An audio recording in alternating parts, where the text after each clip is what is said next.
We're going to move to our approval section. I'd like to ask for a motion and a second to approve the agenda.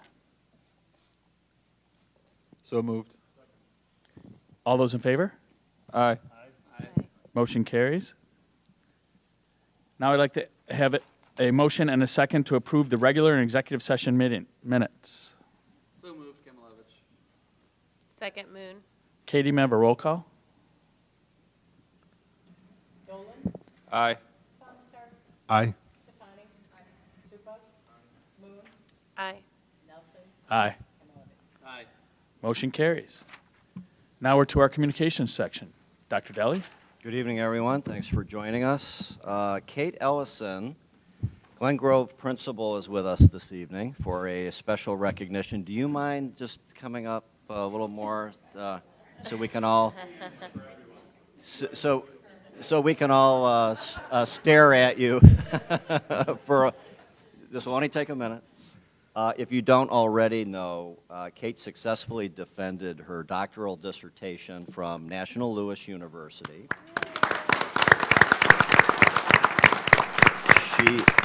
She did so on December the 12th and still managed somehow to be present for the launch of our new strategic plan initiative the same day. Wow. Just later in the day. That is dedication for sure. And while there are many different ways that we continue our education as adult learners, certainly obtaining a doctoral degree is something to be very proud of. We are very proud of you. We think you're just a wonderful example for children in this district and especially those in your school building. So we congratulate you, Dr. Kate Ellison, and we have just a few things we'd like to give you. Oh, maybe while you're standing there, why don't you mention to the board and those listening the what you looked at in your research? Sure. So I looked at partnerships between families and school during COVID-19. So it was very timely when I was doing my research. We were in the midst of a lot of innovation and challenge, and so I was able to examine that. So, and thank you to District 34 for all of your support of this process. I feel very honored to be in a district that supports leadership development. So thank you.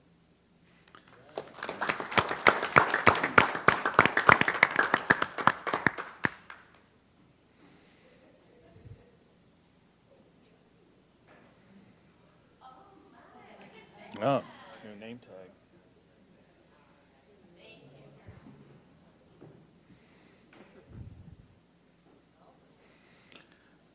Thank you, Dr. Ellison.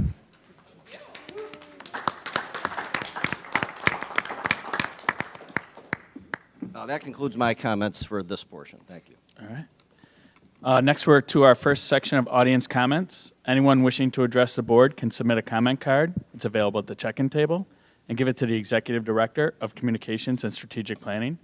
The Executive Director will call community members who submit cards forward. They'll be asked to introduce themselves and describe their relationship with the district. Please keep your comments to 3 minutes or less. And please know that the board will be taking notes, but will be in listening mode only, and an appropriate response will be given in a timely manner. We ask that you submit one comment per opportunity. Kathy, do we have any comments? Yes. Michael Tarkowski.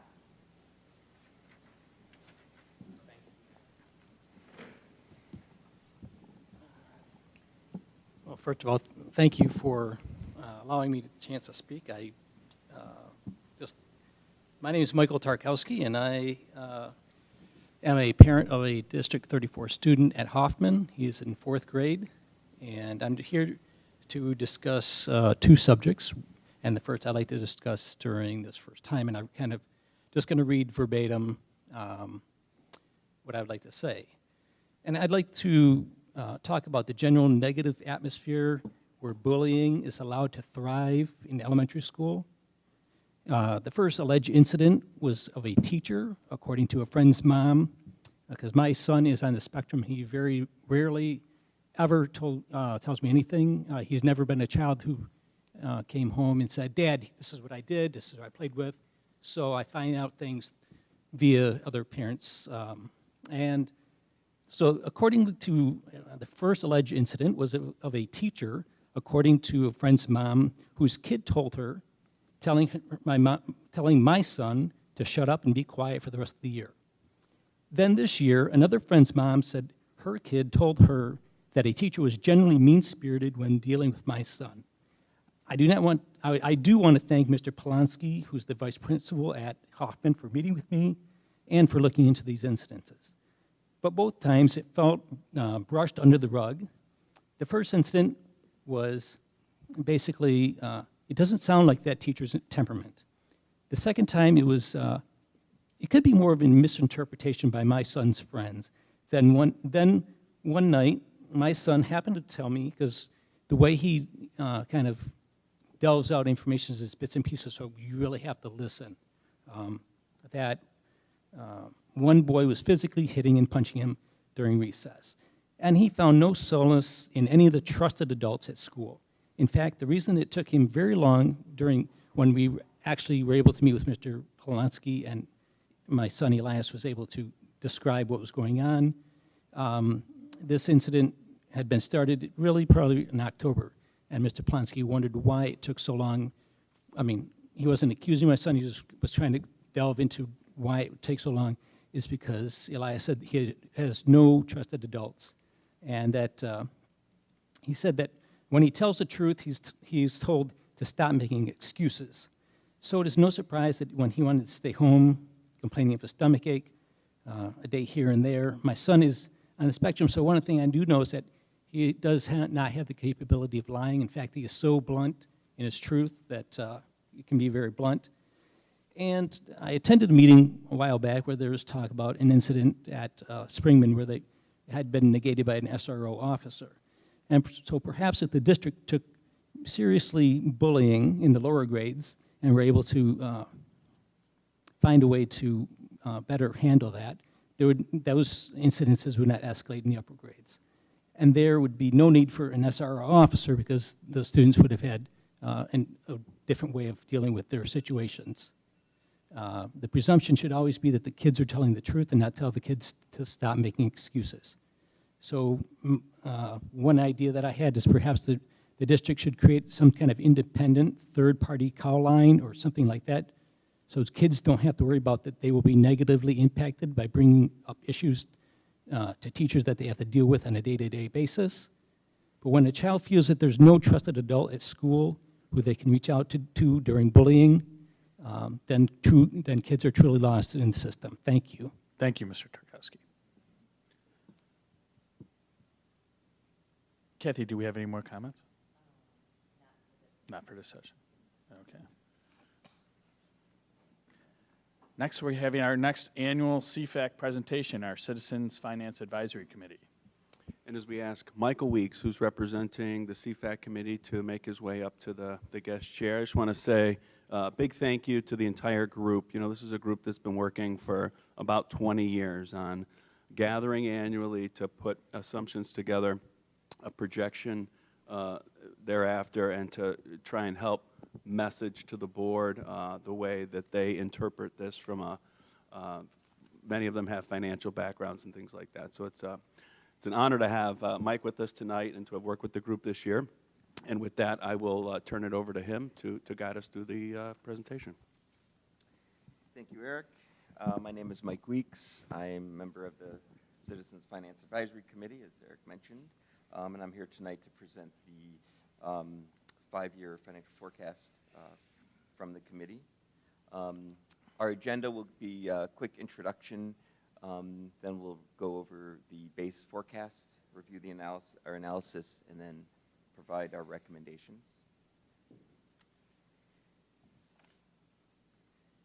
The committee is made up of stakeholders from various members of our community.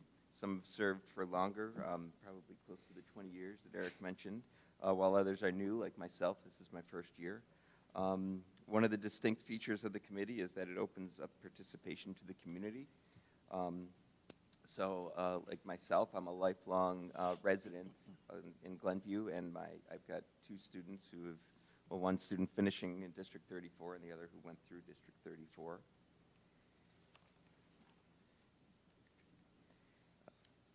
And CFAC's role has not changed from prior years, but I'd like to take a few minutes to review its charge.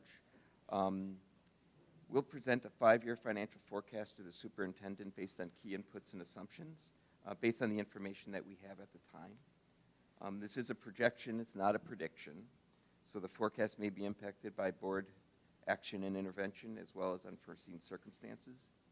And the scope that we cover is for the operating funds only. It's not for capital debt service or the health, life, safety funds. If there's some capital spending which overlaps with the operating funds, we will include it in our budget or in our forecast as we will this year. We'll see later on this year.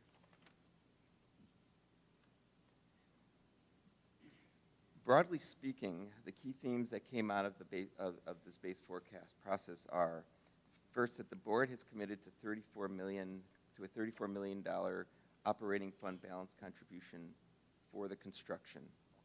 This contribution will drop the operating fund balance to 35% of annual operating expenses at the end of the 5-year forecast period. Additionally, at the end of the 5-year period, the district is projected to have a deficit, which will complicate efforts to improve the fund balance to replenish the fund. And this leads us to recommendation that the board begin to investigate potential mitigations to stop that trend, which we'll review later.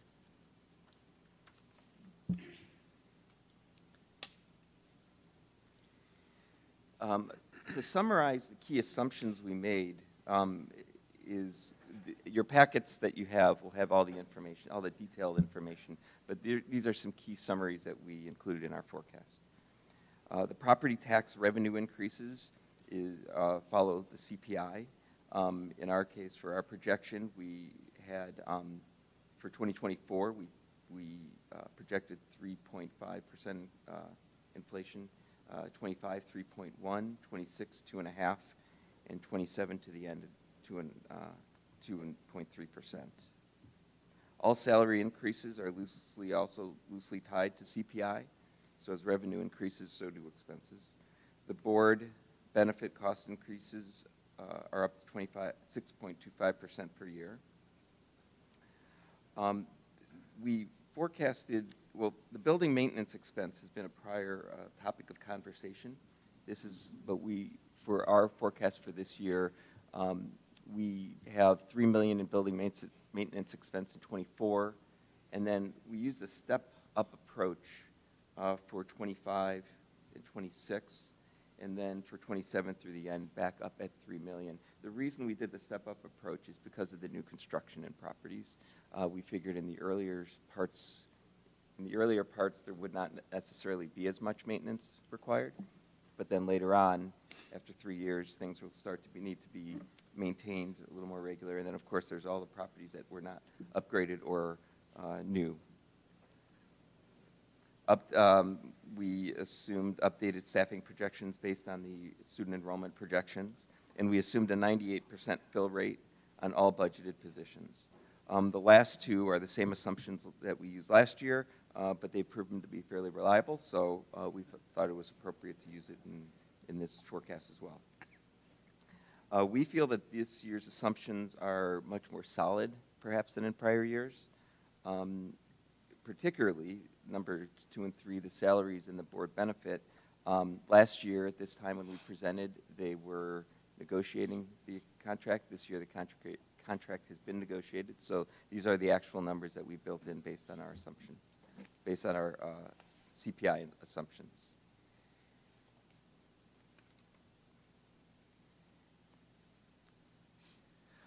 This graph we've shown before. This is the fund balance percent of total expenditures. This is basically the amount of funds on hand that we have as a percent of our annual expenses. The green section is on top, represents 7 to 10 months of expenses that we have on hand.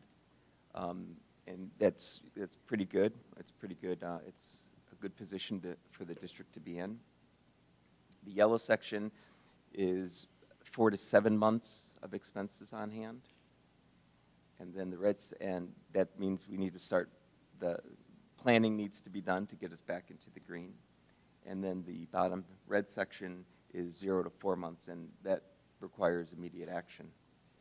If we look back, 2024 and earlier, we were in the green, almost 70% or higher.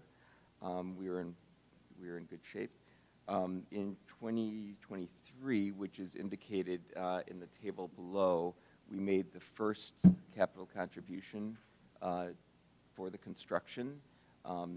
That's the $34 million that I referenced earlier. We made the first one. In 2025, we're projecting another 11 million, and in 26 another 11 million, and those are dropping it down to 57 and 46% respectively. And if you look at the graph, you'll see that the trend continues downward. If you can advance to the next slide, please, Eric. The reason for that continued decline is the operating deficit that we're projecting the district to be working under in the coming years. In 26, we'll break even. In 27 through 29, it's going to be at a deficit. Working at a deficit, obviously, that draws down the operating fund, and it would be difficult for the board to replenish those original funds.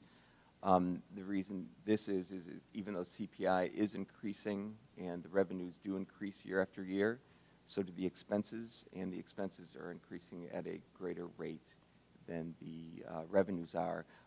We project 1 to 1.5% per year difference in the increases.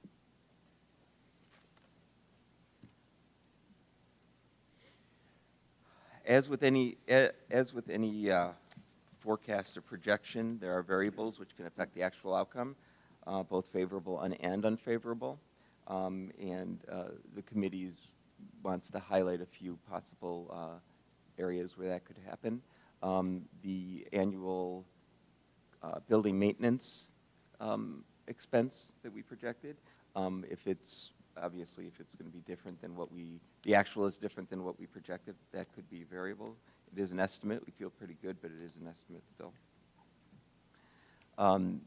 The corporate personal property replacement taxes have been decreasing following the pandemic, and we project that it'll continue in that downward trend. But obviously, if something happens favorably or unfavorably, that could also affect revenues. Future actual student enrollment and related staffing. Future residential developments.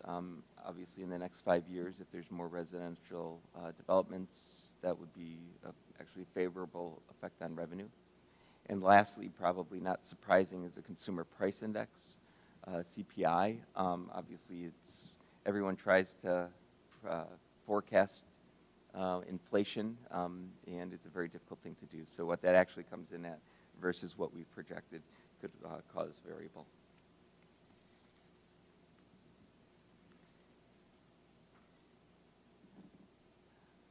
The committee's charge isn't to recommend specific actions. However, we put this slide in of some possible mitigations to at least start conversations. The conversation, this is not an exhaustive list, but certainly some things to consider. This is a slide we've used last year as well, but there are 3 that I'd like to highlight. On the revenue side, investigate operating rate referendum to reset the revenues. Also, to consider lobbying Springfield for relief on the CPI cap on property taxes. Those are a little bit longer term, but the sooner the better on those to get going before the 5 years come. And then on the expense side, this is something that can be addressed fairly quickly, is to investigate ways to reduce the operating expense year after year. I want to point out, though, too, that as I said, this was presented last year as well, and the highlighted bullet points have already been established from last year.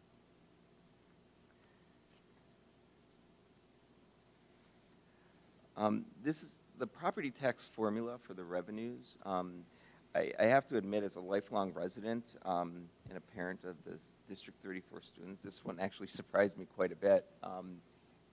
goes to my other point about being a citizen and being able to participate in this process.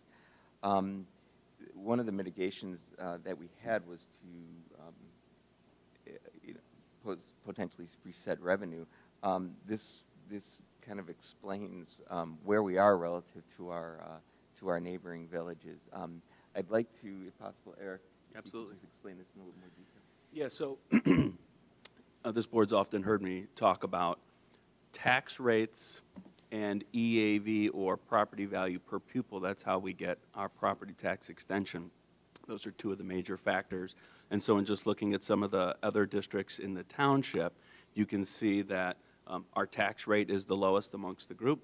And then if you look over to the right, our EAV per pupil is also far less than the average of the other districts in the township. And when you put these two together and you get the actual property tax extension, here on this slide is where you see District 34, this is the most recent extension, District 34 is at 16.5 property taxes per pupil compared to the average of the others at 22,200. So about just about 35% less than the average.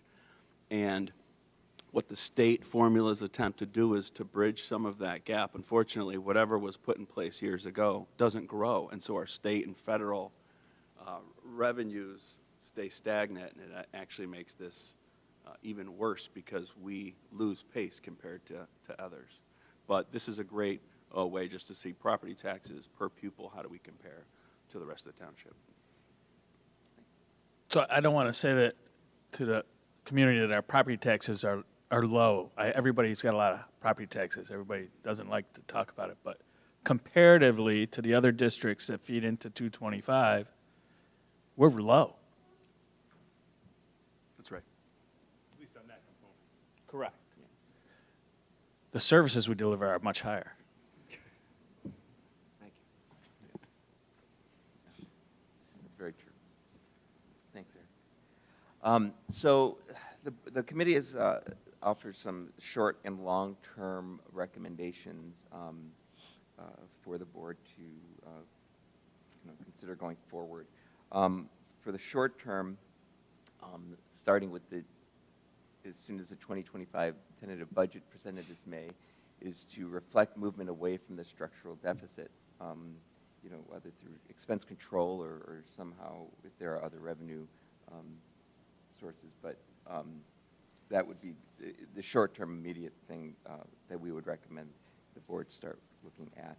On a long-term side, and we talked about these last year as well, is to develop a plan that avoids a scenario that doesn't get below 30 for sure, which I believe is a board policy anyway, and ideally keep it above 50%.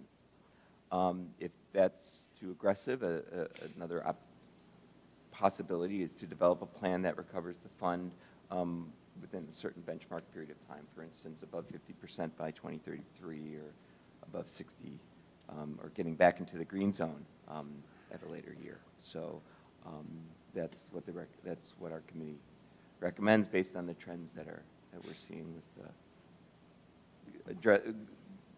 the lowering of operating fund balance and then the deficit at the end of the 5 years. So, and that's it on my portion. For my presentation. Any questions? Thank you very much for participating. You said this is your first year? It's my first year. Just want to point out that Alex is on CFAC. Jim was on CFAC. Okay. I was on CFAC. Okay, there you go. Good company. Good company. So thank you very much. My pleasure. These are great numbers. Anyone have any questions or want to expound on any of this? Yes. I mean, I just want to echo, so I first volunteered for the district in 2009. And ever since then, I've been aware of the, constrained financial situation that this district operates under. And then I've been on CFAC for a number of years now, looking at these numbers, same deal. But we've always thrown around in CFAC ideas about how to better illustrate this to everyone, because what may seem real obvious when you look at it in a spreadsheet isn't real obvious to people who don't deal with spreadsheets very often. So, Eric threw together those two EAV slides. And even I, like Mike, was shocked by really how much, a 35% delta is a delta of significance. And really, I think it shows, two things. First of all, the enormous creativity and hard work this district, puts in to provide services that are as good or better than neighboring districts for far less money. So super efficient, and they should be commended for that. But then too, really how disadvantaged we are as a district. We were at par with our neighboring commensurate districts. The things that we could offer, on top of our already very efficient offerings are just, it would be really incredible. So I just wanted to point out that it shocked even me given my experience, and it's, something we should continue to work on as we go forward. Does anybody else have anything? I really want to add to Alex's statement also that, we have two levers we can do, and one of them is decrease costs. That's the only thing we really could do, because we are capped at CPI going forward, and we're capped at the rate we can ask. So the next thing we have to do is to figure out a way to start talking about our revenue. Can I make just one? Mike, thank you for everything. Welcome. I think I probably asked this of Alex last year, and I'm not going to ask you to quantify it, but you listed a variety of variables. Can you describe the sensitivity of the projections to any of those variables being, orders of magnitude? This one's bigger. This one's not so impactful. Like the CPI. Right. There were assumptions based on that. Right. Student enrollment, relatively impactful, not impactful. Right. Just so we can, as we go through this process of coming together with a plan, being able to kind of focus on the areas where there's going to be the greatest return on the effort. Yeah, some of the, some of those lines are contractual, as you had mentioned. If you look at, I think of the top line of the ones that we described, and certainly it's not an exhaustive list, because if you look at it, all the line items on a particular, profit and loss statement or activity statement, there could be other things. I've worked in organizations. I work at a not-for-profit now, and I've been in for-profit my entire career. There's often places, even very, very well-run companies can find, areas of savings. I'd say on that list specifically, probably building maintenance could be an area that's a little bit more under the control of the, of managements. But, without seeing all the line items, there could potentially be other ones. But it, the thing that I noticed in now it's my one son that's going to Springman, but my older son that was there, I remember going to one of the things. I went to one of the,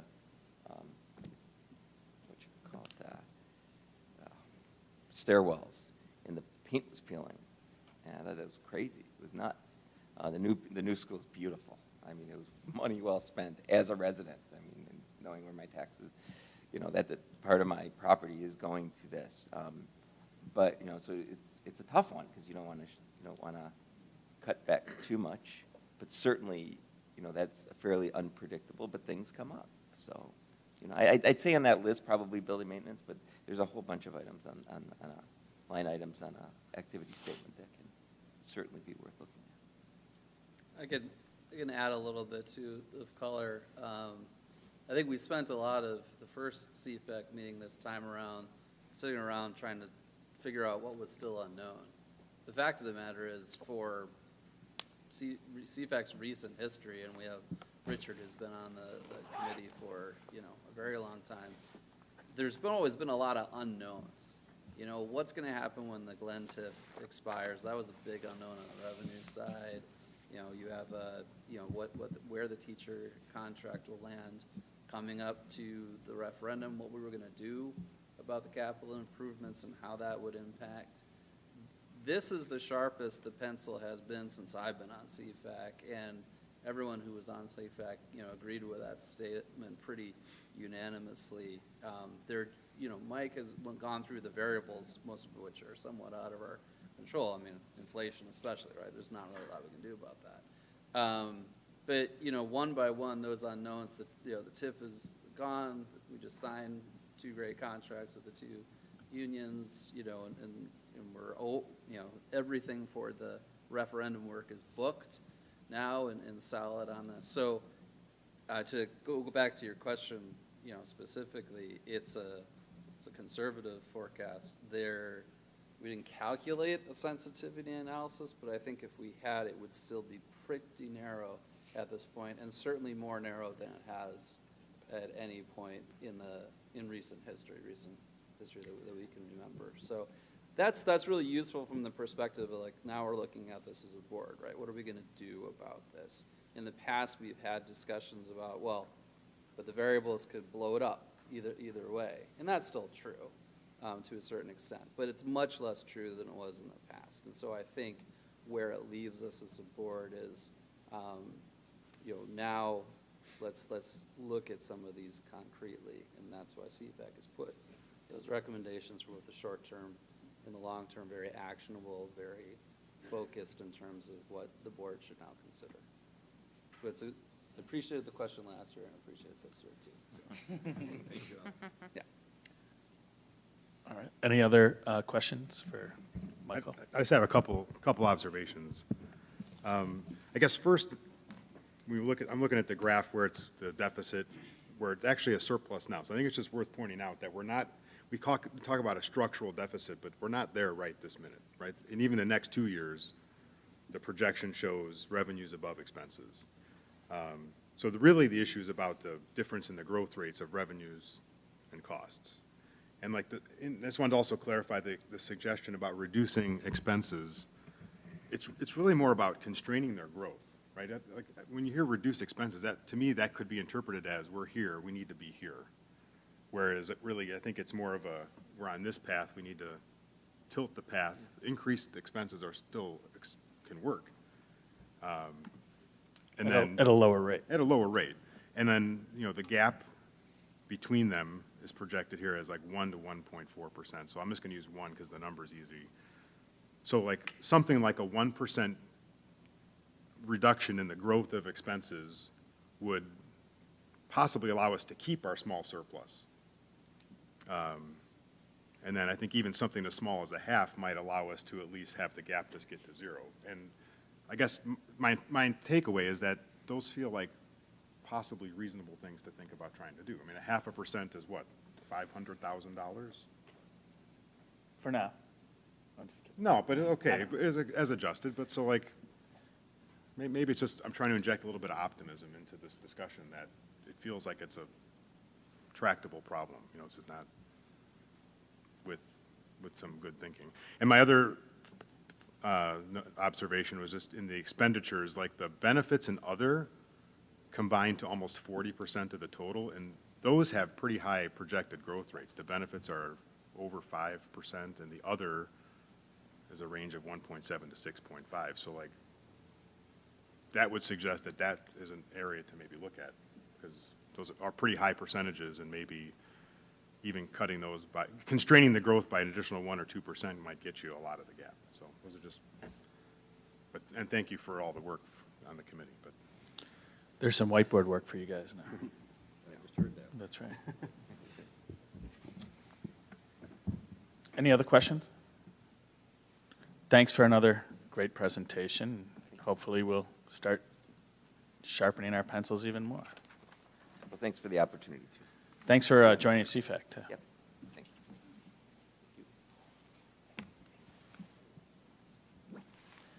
All right, next we have our consideration of resolutions, our consent agenda. I have the 24001 personnel report, the 24002 payroll warrants, the 24003 vendor warrants, the 24004 2024-2025 school calendar, and the 24005 pathways to seal of biliteracy. Can I have a motion and a second for approval? So moved, Baumstark. Second, Dolan? Katie, may I have a roll call? Aye. Aye. Aye.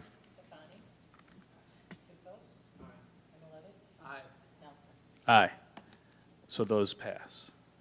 Now we have our consideration of other resolutions. We have the 24006 asbestos recommendation for approval. Steve?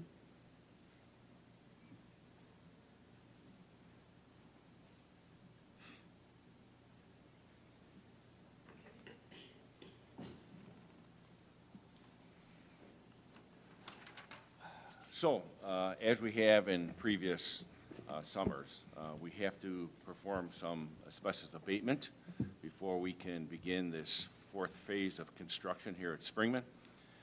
So we went out to bid this couple weeks ago, and we received 4 bids, and the lowest bidder is M&O Construction at $131,000, and we're recommending the board approve the abatement contract with M&O Construction.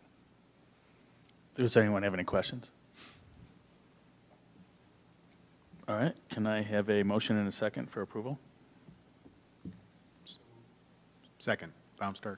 Katie, may I have a roll call? Aye. Aye. Aye. Aye. Motion carries. Next, we have the 24007 2024-2025 student transportation and building use fees. Thank you. So we've discussed this in large part in the board meetings prior. The only addition tonight is the kindergarten fee, which is being recommended as the same rate for this year. It's $3,300 with the early bird discount and $3,600 without. And that's the only addition to this list of fees for next year. Are there any questions? Could I have a motion and a second to approve the fee resolution as presented? So moved, Kenilowicz. Katie, can I have a roll call? Aye. Aye. Aye. Aye. Aye. Motion carries. Next, we have the 24008 middle school schedule. Brian? Yes, as the board knows, we presented this in our December board meeting. There were continued conversations, as we indicated at the last board meeting. We were able to speak with Dr. Dolan during the month of January, as well as continued conversations with our staff and any ongoing adjustments. What you see in the board packet was with minor modifications as it relates to time between classes, but predominantly the same overall schedule and opportunity for us to move forward as a district. Are there any questions? We talked about this a lot at our December meeting. So I see we're sticking with the pretty broad ranges for lunch. We are. So as Dr. Dolan can attest to, when we started to, when you make one change here, it really impacts other areas, specifically our A block classrooms, and the ability for us to have any type of time between those classrooms for change. So if you were an A block teacher and you taught, I'm just going to use times and I'm not looking at the schedule, but you taught from 8 to 8:55. It would not provide an opportunity for there to be any time between the 8:55 class end and the 8:55 class start, as well as the opportunity for our B block classrooms to not be triple backed on the document. Obviously, continuing to look at ways, if there is a way to move it. Can I ask one just confirmation? So, Brian, there's the presentation that was loaded to board documents. Was that the presentation from last time we talked about this, which was December? And then the one page? They are different, I noticed that. Okay, I just Yes. Which is the one that we're The recommending? one page. Okay. Sorry about that. The presentation okay. has the old. Has the The old what one. presentation has the old one. That One was that we not talked about in December. to be a Okay. part of it. No, it's just the one-page component is the schedule. Okay. Which is different from the presentation in December, is. just so everyone knows. It is. Very selectively, but there's like that 61 and 62 minutes, which is now 61 and 61. Correct. Some of those things are, Some of those they things stand are- out We to wanted me, bring so I just want to people make sure. along From the, Yeah. from the last meeting. Correct. So that's why we. Okay. Sorry about that. Nope, all good. Thank you.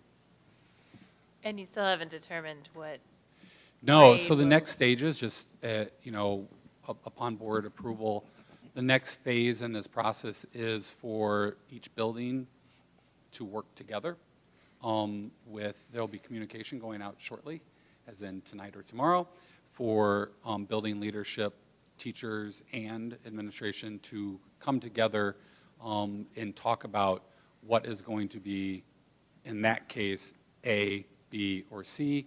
So will it be 6th, 7th, 8th, 7th, 6th, 8th, so that we are able, once we have that in place, then obviously, per Kevin's conversation later, we start to talk about specific staffing and how that plays out. And those conversations will take place now until well into, as in past years, April and May, in terms of exact positions where people are. Do you anticipate the students needing some rollout so they understand how this works in the fall? But we don't. Okay. We anticipate there being conversations like there is at any fall when you start the school year and any change in the schedule, but it's, I think, the ability to create more consistency and more routine, but certainly at the start of the school year, there will be conversations, and especially with our 6th graders coming in. And They should be the preparing- easiest. They probably should be the easiest in terms of just what does it look like this year for them. Any other questions? Yeah, I think I asked this last time, and That's okay. we want to just confirm. So the way things are shifting is that science and Yes. social studies time of instruction is effectively doubling, because it's now, instead of every other day, it's every day. It's not so every other day it was at 80 minutes, and now it's every day at 60 minutes, so it's not doubling, but it certainly is gaining Right, okay. Yeah, traction. I did the Yeah. math wrong there. Okay, it's really more about the concept, sorry. No problem. So those Yeah. are increasing significantly. Correct. And the corresponding reduction is happening to the ELA block and the math block. Correct. I assume the answer to this is yes, but everyone's okay with that. Like, that feels like the Yeah, biggest I mean, deal in the schedule to me, to is say that big shift. To say everyone's okay with anything would probably be a stretch, but Okay. I would say that those conversations have taken place, and the opportunity for how that impacts, whether it's math in the decrease or it's science in the increase, are conversations in professional development that we're going to be doing in the spring with each grade band, so that we're able to support, again, what does math is fortunate, in looking at our ELA is in the process of redoing curriculum, so it's kind of built into it, math as well, but the increased components for social studies and science, bringing together all 6th grade social studies, all 7th grade social, all 8th grade at different time periods to talk about what does it look like next year?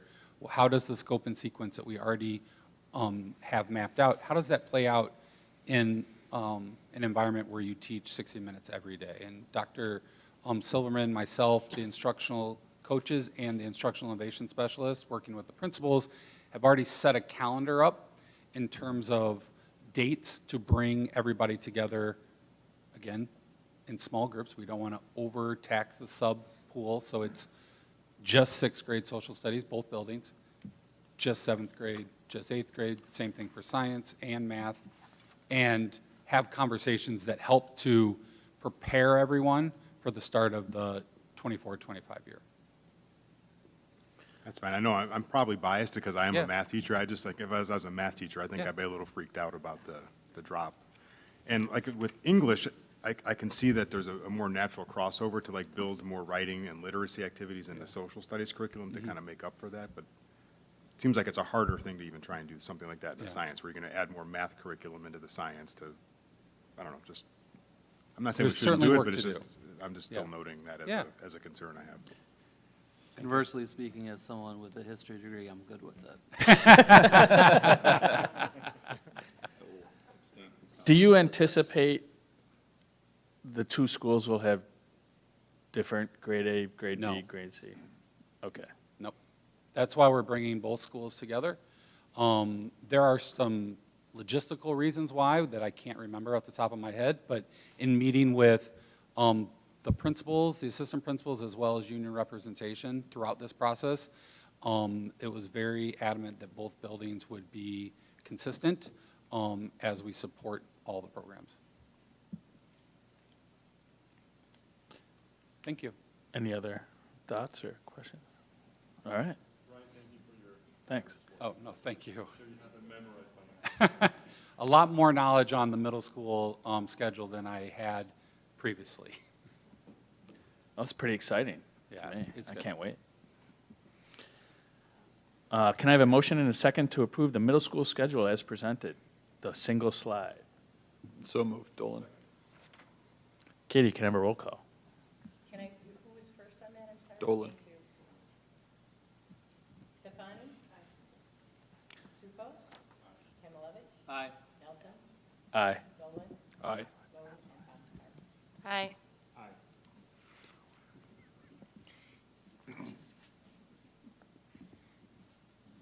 Thank you. Okay, now we have the 24009 action to honorably dismiss and reassign a licensed employee. This is a resolution to honorably dismiss and reassign Allison Dauerheim to a teaching position for the 2024-2025 school year. May I have a motion and a second to approve the resolution as presented? So moved, Baumstark. Second, Dolan. Katie, may I have a roll call? Supos? Stefani? Kamilowicz? Aye. Nelson? Aye. Dolan? Aye. Moon? Aye. Baumstark. Aye. Motion carries. And next, we have the 24010 school social work intern. It's a resolution to approve the school social work intern. Can I ask for a motion and a second to approve the resolution as presented? So moved, Kamilowicz. Second, Moon. Katie, can I have a roll call? Moon? Aye. Baumstark? Aye. Stefani? Supos? Kamilowicz? Aye. Nelson? Aye. Dolan? Aye. All right. Motion passes. Okay, now I come to the audience comments.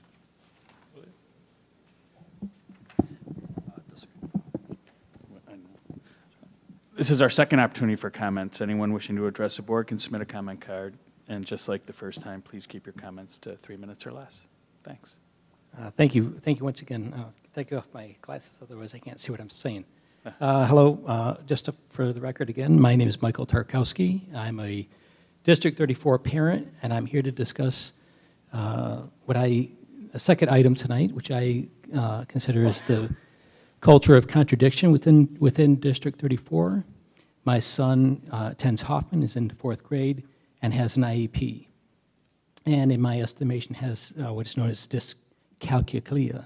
I'm not sure if I pronounced that correctly, but it is a math deficiency. And I believe that he could use he would benefit from tutoring outside of school as well as the services that he receives in school. And so I have personally tried to research many resources outside of school, but unfortunately he cannot do online instruction, which is all I can be able to find from any tutoring resources. So I just reached out in hopes that someone within District 34 could provide me with some kind of potential resource. And here's an email exchange which I sent to the math coordinator, math coach for teaching and learning. Hello, Jennifer. I'm writing to see if you or the district has a list of possible math tutor resources which I could use to provide my 4th grader with a bit of guidance, assistance after school. Kindly, Michael Tarkowski. The response was, hello, Michael. I'm sorry for the response that I have to give. In the past, we used to provide tutors lists. However, in reviewing this practice, we find it is in conflict with board policy. As tutors are operating as business of profit, i.e. compensated that falls under Policy 825, no part of the school district, including faculties, staff, blah, blah, blah. The policy prohibits the district from advertising or promoting, thus creating and/or distributing of tutor lists is prohibited in order to ensure that we are in compliance with board policy. They do not provide tutor lists anymore.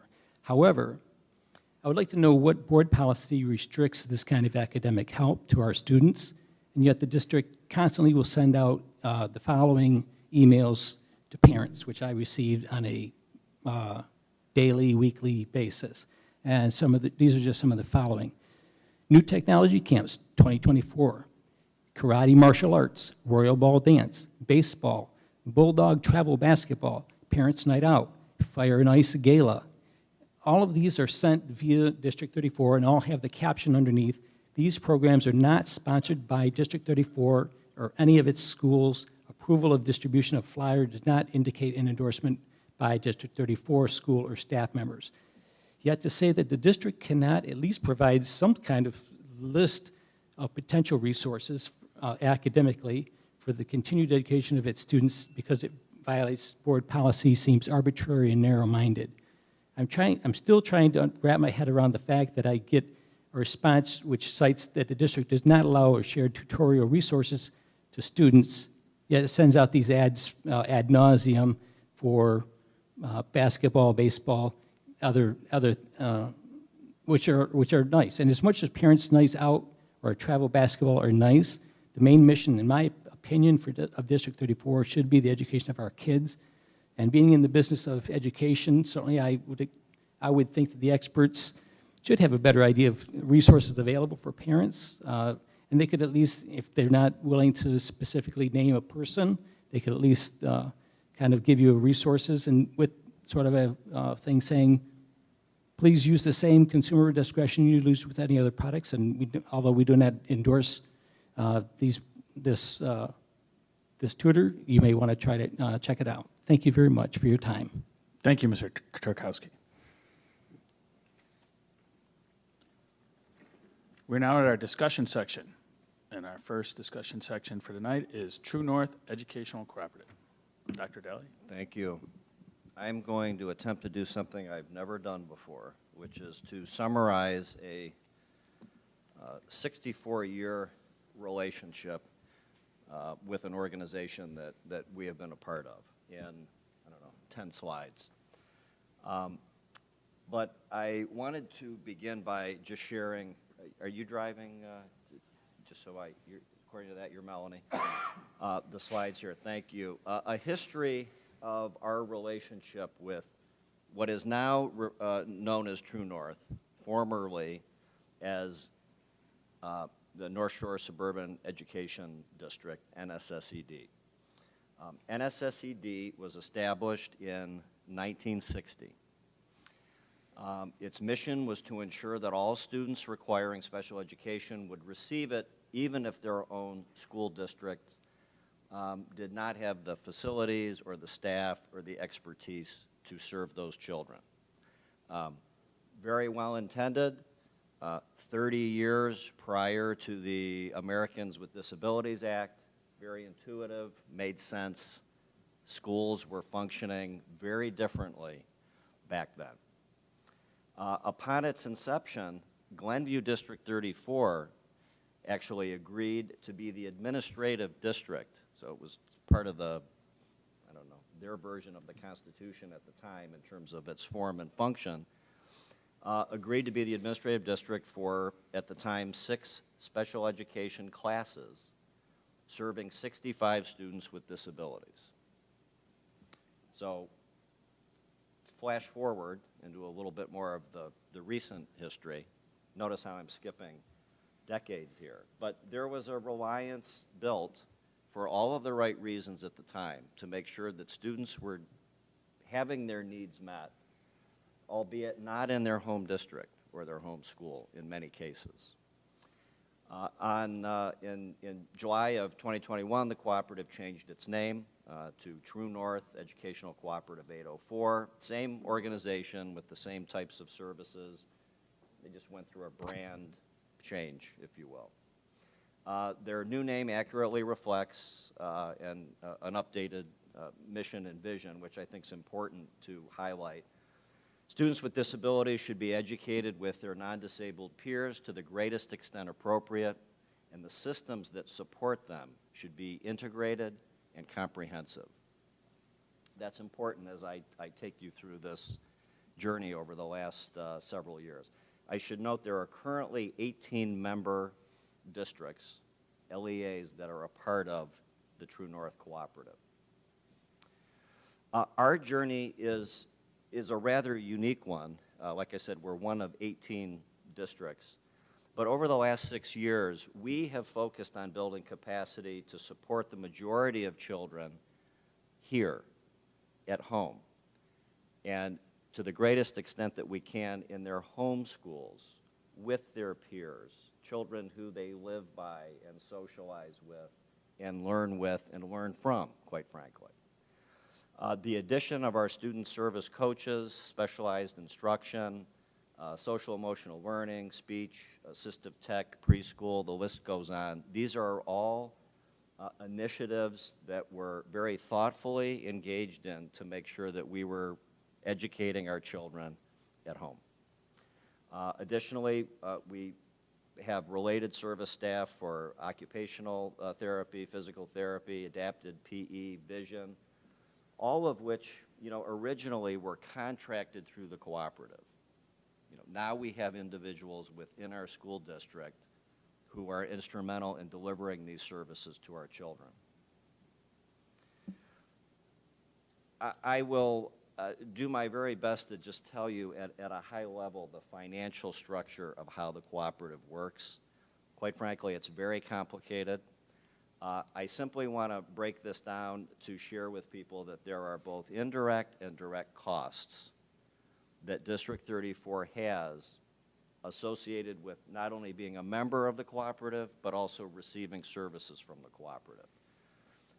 The indirect costs include things like membership, professional development, property, plant, and equipment, and professional development facility usage fees.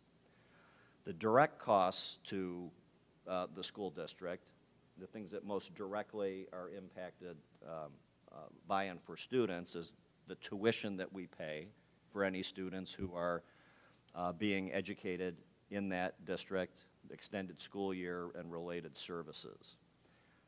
The cost formula that's used is that our membership fee is derived by taking our total student enrollment. It's not derived by taking the number of special education students that may be served in the cooperative. So it's, given our size and given our low usage, which I'm going to get to in a minute, you can see that there's a disparity that we need to carefully look at. Just to provide sort of a brief history on the indirect services, the membership fees and the other things that I mentioned, you can see that those have progressively been going up since the 2016-17 school year. So these are all of their costs that are passed on to us for, their legitimate expenses. And if we had a large number of children utilizing those services, one might be able to rationalize this better. If you just look at the total indirect charges year over year from 16-17, you can see directionally where they're heading, and they will continue to grow because these expenses are not fixed, they grow. The next slide is more of the direct services. So you'll see the inverse here.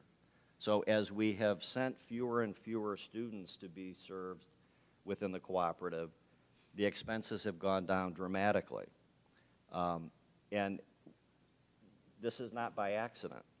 The very hard work of Kristen Caceres, Mary Garrity before her, this was around the time I arrived in the district. We've worked very hard as a team on this mission and trumpeting the importance of having our children home, quote unquote.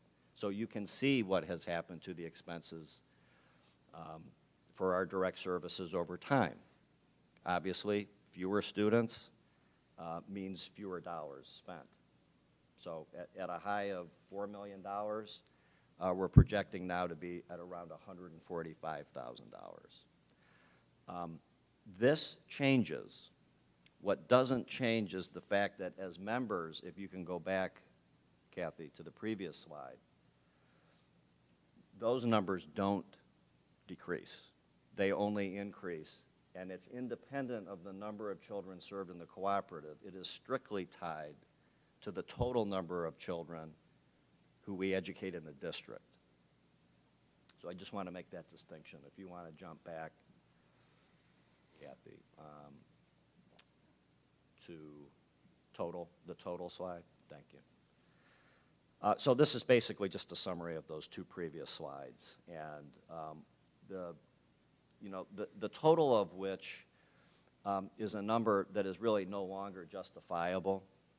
I can tell you that the number of children who are served within the cooperative in their facilities, and I just hesitate this because the number is so low you can start identifying children, which is not my intent. I can tell you that you can use one hand to derive that number. And that number will likely continue to decrease. So we've really reached a point here where I wanted to share some of the intentions of where we're heading directionally in terms of our relationship with True North. We would like to begin the process for withdrawing our membership from the cooperative. I have notified True North of this informally. There's a formal process that's required as well. We do have the assistance of some legislation that will help guide us through this process in a little more efficient fashion, which we're very appreciative of and for. I'll be coming back to you to take some formal action that's going to be required both in terms of the exiting process from the cooperative and ISB-related requirements to migrating away. It's also important to reiterate, and I'll use many different opportunities to reiterate this, that the district will continue to provide services to special education children in this community and in the school district, as we have and as we continue to do. Our commitment, though, is to do it to the greatest extent that we can with the children here, not being sent to a school in Lake County or somewhere that's miles and miles away from where they live, from where they socialize, and where they should arguably be educated. So we believe that our independence from the cooperative is really a sign of strength. It's not that something is wrong, but the time has come. Many years have passed. What was once intuitive and understandable for people simply isn't anymore. And it comes at a cost, a financial cost, that no longer makes sense. There's no way I can justify a membership cost like that given our usage. And so with that, this is really mostly informational.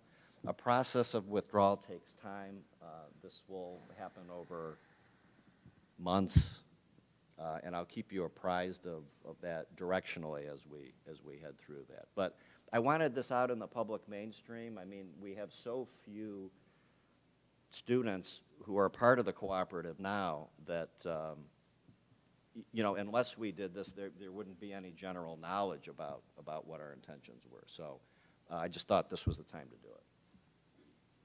You mentioned the handful of students, Dane. I wanted to clarify for anyone that what is our plan for that handful of students in coming years? Are we going to increase our abilities to meet their needs? I don't want to get too specific simply because I don't want to identify them students. Sure, right. Well, I can tell you that I have reason to believe that the number of students served starting next year will be 0. Now, that answers kind of maybe the first part of your question. The second part of your question is, well, Dane, what if in the event you are presented with a child, whether they're moving in or whether they're a current child who has displayed a certain set of needs that we acknowledge we just don't have the capacity to serve, there are private placements that are available for those children, and we work very closely with the parents to make sure that there's a mutual understanding of the benefits of those particular settings. Can I ask, was it safe to assume that over 60 years ago when the cooperative was formed, it was because there was no other way to educate the students in a private or public manner? Well, right. I mean, just the knowledge base that educators had at that time was not equipped to even begin the process. And like I said, there were 30 years between the inception of the agreement and ADA. I mean, so during that time period, there was arguably a need that, and I think the need was served as well as contemporary knowledge knew at the time. But when you know more, you do more. When you know better, you do better. Anyone else have any questions or thoughts? Is it safe to say that the size of our district gives us an advantage to considering something like this as well? Like, I would think a smaller district might have, if they see we were thinking about this and they were going to evaluate it themselves, they might say, ooh, we're just in a different scale because we have 8 buildings and so many students and so many resources. Yeah, thanks, Jim. That absolutely works to our advantage. So it's much more likely that we would have the need for, let's say, 1 FTE occupational therapist, where a very small district may only need a fraction of that, struggle with being able to staff that, and then need to rely on the cooperative for it. That's a very simple example, but yes, our size alone serves as an advantage. But a disadvantage to this fee structure that they've established. Well, particularly when we're not using it. Yeah. Right. Yeah, I mean, if you look at the combination of these costs, right? With the obvious conclusion to me is this is the kind of situation where you're either 100% in or 100% out. And so, you know, the district has already made, for educational reasons, the decision to be out for good reasons. The district feels that's the best way to meet these needs. And so, to me, it's a pretty straightforward calculation, one that can, you know, be taken in a vacuum, you know, if you wanted to, as a thought exercise. So I just love that the original idea was 1960. Honestly, it kind of blows my mind that people were really thinking that progressively, and that it's great that 34 was not only a part of that, but has stayed ahead of it with, you know, looking in the past years of the efficacy of bringing it in-house. We've always had the students at the top of the mind, and this is sort of, you know, cleaning up behind that and making that, you know, good decision work for us going forward. And it also reflects True North's mission and vision, what you're describing. It does. I think it does. So thank you for listening. All right. We'll hear more about this in the You will. future. Next, we have our food service purchasing cooperative agreement. And so, thank you. District 34, as a in-house food service program, has been a part of a purchasing cooperative for many years. The administrative agent here is just changing. They're moving it to Arlington Heights 25. Other than that, this is just a new set of articles of agreement, naming them the administrative agent. They conduct the bids, just like Steve does, for any number of different food supplies. So this is just a continuation of what we've been doing, allowing us to leverage purchasing power with other in-house cooperatives or an in-house food service programs. And that's all this is an approval to move the administrative agent to Arlington Heights 25. Was there a change in governance in there? Yes. No? Well, yes. But primarily, this change is This is because of the focused on the administration. administration piece? Okay. Any other questions? I hadn't realized we had this cooperative. There's no employees that are part of this cooperative, right? It's just It's some, a board, and actually Stacy is on the board, and board will hire- it's a volunteer board? Like, where we contribute, and so, but then the board does the work of actually doing the contracts, calling up Costco or whatever and saying we Yeah, want to they'll- buy a bunch they'll- of cheese, or? They'll issue a bid for, make this up, milk for 100,000, 100,000 cartons for X amount. And yeah, and then they'll just, it's no different than when we tap into purchasing cooperatives for furniture or. No, I understand the purpose of it. It seems like people are doing it for free, or, I'm just wondering who does all the work. So one of the members on the board is Stacy, our Director of Food Service. So there's So members. they have capacity in their schedules. The people that each district puts into the cooperative, the expectation is they do some of the work of the cooperative. Absolutely. Because you get some benefit. Okay. Anyone else? Next, we have our staffing allocations 2024-2025 overview. Thank you. So this evening's board meeting is just our first opportunity to address this topic of our needs for 24-25 staffing. Tonight's agenda item is intended as a simple touching base on the subject. So as we do annually, our leadership team has been working on an early look at next year's staffing needs. As you would imagine, a full staffing plan takes multiple variables into account.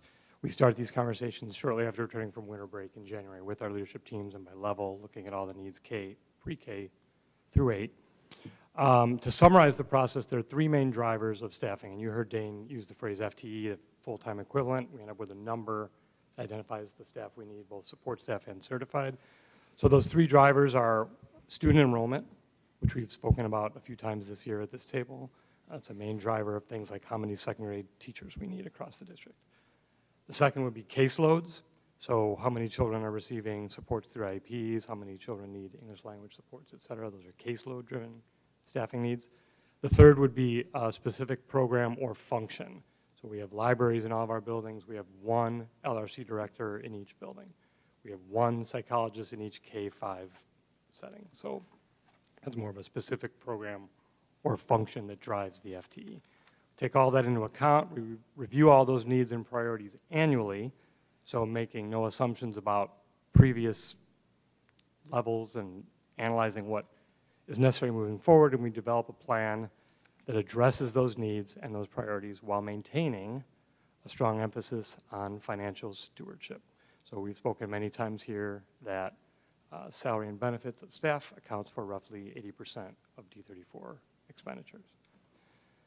So this opportunity was just a chance to let the board know that we're in the midst of this thorough review of our entire staffing allocation picture, and given the presentation we heard tonight from CFAC, it really underscores the importance of our taking a very deliberate approach to this proposal that we'll bring forward to the board in March. And I would be happy to entertain any questions at this time. I guess we'll see you in March. See you in March. Okay. Next, we have the 2024-2025 Specialized Services Transportation Safeway contract. So this is a 1-year extension with Safeway, who provides our specialized transportation services. And this is just a 3% increase across the board, 1-year contract extension for next year.